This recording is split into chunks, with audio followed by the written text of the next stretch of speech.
Wow wow wow wow wow.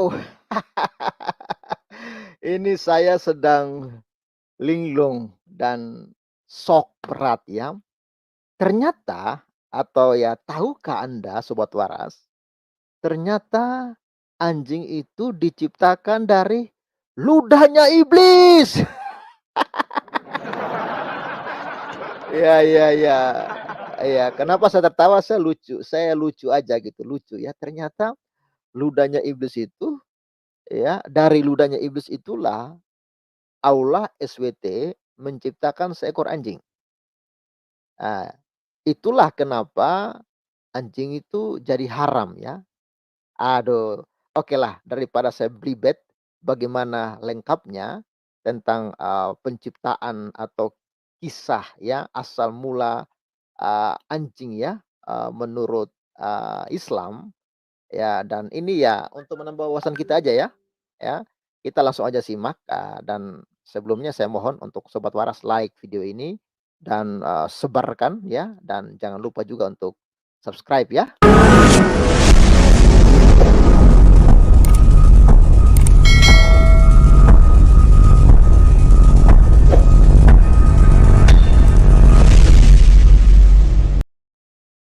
Terima kasih ya sudah like dan subscribe channel ini ya, dan bantu untuk viralkan. Dan langsung aja ini dia yang buat saya tertawa tadi ya, kawan-kawan ya. Saya tertawa ini bukan untuk menghina ya, tapi saya rasa lucu aja karena ini hal yang tabu ya, dan menurut saya. Oke, ini dimuat oleh netizen ya. Kisah asal muasal anjing menurut Islam 3 Maret 2021 ya, sudah ditonton di dibaca, dilihat oleh 2.684 ya. Jadi sudah banyak juga ya, dan ini kisah asal muasal anjing menurut Islam. Ya, netizen Radar Cirebon, anjing merupakan hewan yang terkenal akan kesetiaannya pada sang majikan. Ya, saya setuju itu ya. Karenanya hewan ini merupakan hewan yang cukup populer di dunia untuk sebuah peliharaan. Untuk kamu yang beragama Islam, pastinya sempat bertanya bukan?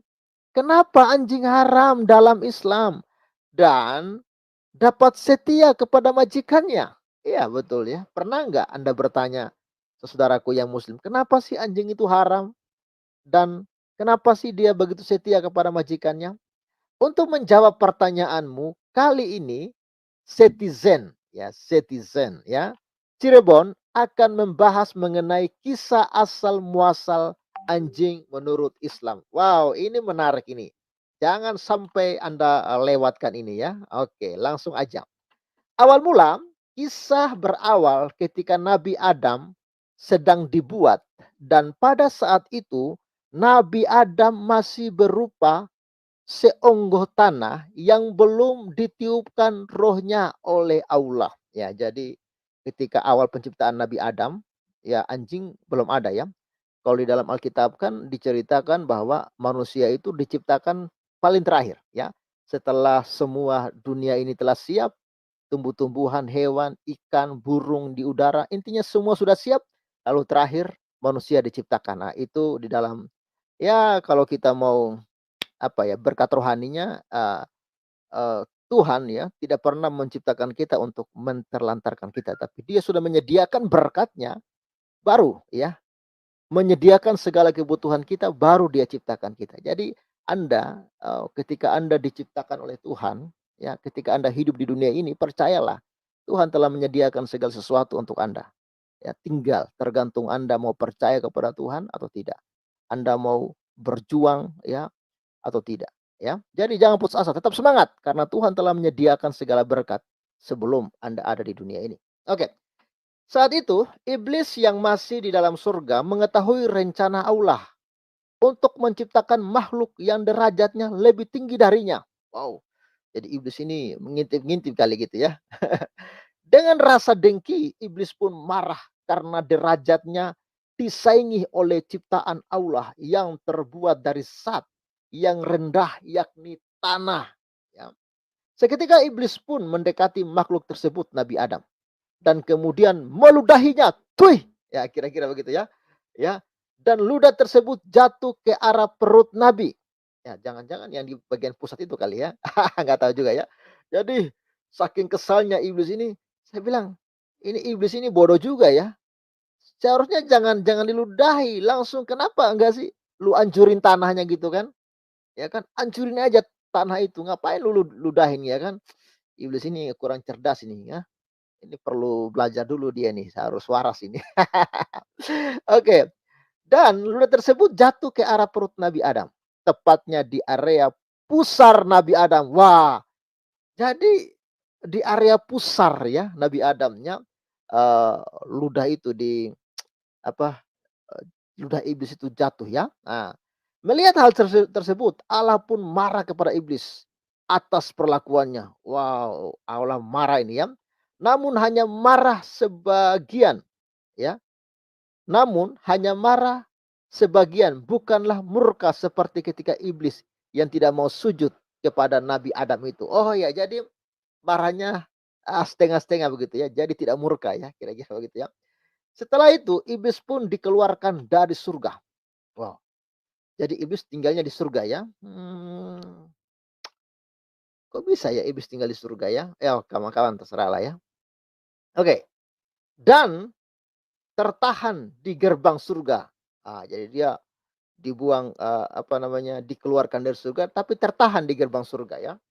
Bukan merasa bersalah, iblis pun merencanakan hal yang buruk kepada Nabi Adam.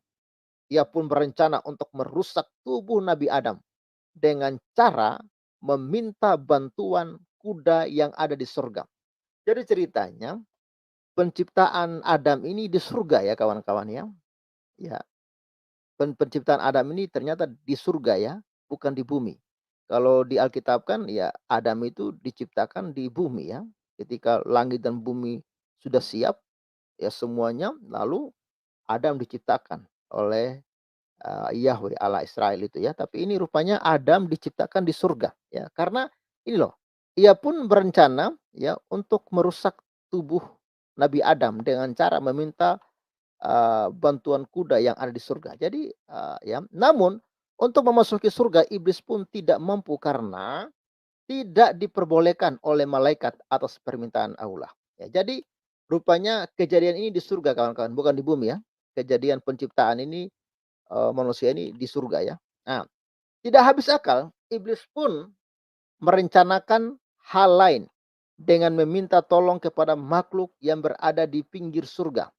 Namun tidak satu pun ya yang ingin menolongnya. Wah, jadi pada nggak mau gitu ya. Pada akhirnya ya, iblis pun bertemu ular yang pada saat itu ia merupakan makhluk terindah di surga dengan mempunyai 4 kaki dan ya dapat terbang layaknya naga. Wow, ini ya kisah di ajaran seberang ya. Iblis pun menghasut ular tersebut akan memperbolehkannya masuk ke dalam mulutnya untuk membawanya ke surga dan menemui kuda. Dengan tipu daya iblis akhirnya ular pun terhasut. Wow, jadi ceritanya iblis bisa masuk juga ke surga ya dengan memperdaya ular ini ya kawan-kawan ya. Ya, kalau di Alkitab kan memang iblis dibuang ke bumi ya. Jadi ketika manusia digoda oleh iblis itu ya ada di bumi gitu ya. Tapi ini rupanya, iblis bukan di bumi ya, tapi di surga, ya di surga ingin, apa namanya, dengan cara menipu daya ular ya, kira-kira begitu ya. Begitu ketemu kuda, iblis pun berkata melalui perataraan mulut ular. Wow, jadi ceritanya ini, kong kali kong ini ya. "Wahai kuda, tahukah engkau, ya bahwasannya makhluk yang hendak Tuhanmu ciptakan beserta seluruh keturunannya itu nanti akan menaiki punggung seluruh keturunanmu," ujar iblis padaku. Ya, wow, ini saya jujur ini saya nggak tahu ya apakah ini kisahnya, karangan atau memang ini kisahnya benaran ya saya kurang tahu ya. Ya jadi rupanya iblis ini provokator yang menghasut kuda ya gitu ya. Dengan mengatakan keturunan manusia nanti akan, apa ya, keturunan Adam ini nanti akan menaiki punggungmu ya. bahkan sampai keturunan-keturunanmu ya. Mendengar hal itu, ya hal tersebut, kuda pun marah dan menuju Nabi Adam yang masih berupa tanah liat untuk menginjaknya. Wah, di bagian apa yang diinjak Nabi Adam ini kira-kira? Yang diinjak kuda ini ya. Namun Allah pun mengetahui hal tersebut karena Allah merupakan zat ya yang maha mengetahui akan segala hal ya. Berarti ketika iblis masuk ke surga tadi, Allah tidak tahu ya. Ya, ketika ada penghancuran ini baru Allah tahu atau gimana sih? Ya oke lah silakan mikir sendiri. Allah pun ya mencongkel bagian tubuh dari Nabi Adam yang terkena ludah iblis yang kemudian menjadi seekor anjing. Ah, ini menarik ya. Jadi ludah yang jatuh di pusar ya, di perut di bagian pusar itu ya, Allah pun mencongkel bagian tubuh dari Nabi Adam yang terkena ludah iblis yang kemudian menjadi seekor anjing. Jadi ludah ya yang ada di perutnya Nabi Adam itu rupanya belum kering-kering ya. Iya ya, belum kering-kering ya. Jadi mungkin bekas ludah itu dicungkil oleh Allah SWT lalu kemudian menjadi seekor anjing. Ya jadi anjing itu diciptakan dari ludah iblis, tetapi juga dari, tanah ya, eee, tanah di bagian perut ya, dari Nabi Adam ya. Kemudian anjing pun mengusir kuda tersebut. Oh begitu ceritanya ya. Jadi Allah menciptakan anjing, lalu anjing itu mengusir kuda tersebut ya. Ini menarik kawan-kawan ya. Ya saya baru tahu ya, ada kisah seperti ini ya. Nah, dari situlah mengapa anjing merupakan hewan yang setia pada tuannya. Oh oh oh oh, rupanya ini alasannya karena dia, diambil dari, tubuh Adam, ya, heeh, walaupun bercampur dengan ludah iblis ya. Ya, karena anjing sendiri pun diciptakan untuk melindungi manusia. Oh kawan-kawan, ya, kawan-kawan saya baru tahu ya, anjing itu diciptakan untuk melindungi manusia. Oke oke. Ya ya ya. Sedangkan mengapa anjing adalah hewan yang haram? Karena anjing sendiri tercipta dari ludah iblis. Oh, begitu ya. Jadi kenapa dia setia? Karena dia diciptakan untuk melindungi manusia. Tapi kenapa, anjing ini haram? Karena diciptakan dari ludah iblis, kawan-kawan. Wow wow, berikan aplaus dulu dong. Mana aplausnya ini? Ya. Oke oke oke. Baru aku tahu. Begitu dong kisahnya. Begitu ya kisahnya ya kawan-kawan ya. Heeh. Allah yang mengetahui semua hal tersebut, kemudian menghukum ular yang sudah membantu iblis terhadap tubuh yang akan menjadi seorang Nabi Adam. Allah pun menghilangkan kakinya dan membuatnya tidak dapat terbang, melainkan hanya dapat melata ataupun berenang di air. Ya, oh jadi begitu kisahnya ya. Walau masih ada yang bertubuh utuh dan kemudian diturunkan, sorry. Walau masih ada yang bertubuh utuh dan kemudian diturunkan ke bumi, mereka pun menjadi penjaga kerajaan iblis. Mmm, ular ini kali ya? Oh ya ya, berarti ular ini. Walaupun masih ada yang bertubuh utuh, berarti ular ini dan kemudian diturunkan ke bumi, mereka pun menjadi penjaga kerajaan iblis. Allah juga membuat mulut ular berbisa karena disitulah ia menyembunyikan iblis untuk masuk ke surga.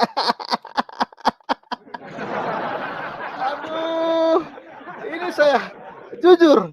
Jadi kawan-kawan inilah juga alasannya kenapa ya, kenapa mulut ular itu berbisa. Tapi kan ada juga ular yang mulutnya tidak tidak berbisa kawan-kawan. Kalau ular piton itu mulutnya tidak berbisa loh. Yang berbisa itu ya seperti ular hitam kali ya, atau ular apa itu, kalau ular sawah itu tidak berbisa ya. Gimana sih? Ya, Allah juga membuat mulut ular berbisa karena disitulah ia menyembunyikan iblis ya untuk masuk ke surga. Oke oke oke. Oh, wow, saya baru tahu ya, ternyata begitu ya. Nah, Berikut kisah asal muasal anjing. Apakah sudah terjawab pertanyaanmu mengenai kenapa anjing haram dalam Islam dan dapat setia pada majikannya? Ayo, udah paham belum? Ya, semoga kalian semua paham ya. Ya, dan saya pun, sebenarnya masih bingung ya, masih bingung ya kawan-kawan. Ya, silakan mikir dan coba ya, sobat waras, berikan komentar yang waras ya di kolom komentar dan saya akan membaca komentar-komentar kalian dan kalau saya, sempat balas, saya akan membalas ya. Eee, Bagaimana? Apakah sudah memberikan pencerahan kepada Anda? Atau Anda juga semakin bingung? Iya iya, okelah, rupanya begitulah kisah anjing ya, diciptakan dari ludah iblis, makanya haram, ya kawan-kawan ya. Dan kenapa dia setia kepada manusia, karena memang anjing itu diciptakan ya juga sebenarnya dari tubuhnya Adam ya, karena ludah itu dicungkil dari tubuhnya Adam ya, dan ya diciptakan memang untuk ini, melindungi manusia katanya. Tapi kenapa ada anjing yang gigit manusia ya?